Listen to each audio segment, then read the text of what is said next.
ইয়াতে দেখো নতুন সপোন কোনে জুমি চাই জুৰি স্থাপন ফুলৰ পাতা আদি আসন এই গাঁও আপোন আপোন এই গাঁও নিচেই আপোন এই গাঁও আপোন আপোন এই গাঁও নিচেই আপোন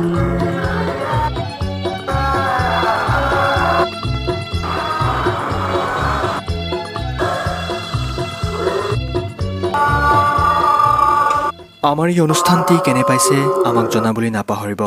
এইবাৰ সমৰ হাজৰিকাৰ কণ্ঠেৰে, নন্দ বেনাৰ্জীৰ সুৰেৰে আৰু হেমন্ত দত্তৰ কথাৰে আকাশৰ ৰংবোৰ সেন্দুৰীয়া হ'ল গীতটি আপোনালোকৰ মাজলৈ আগবঢ়াই দিছোঁ।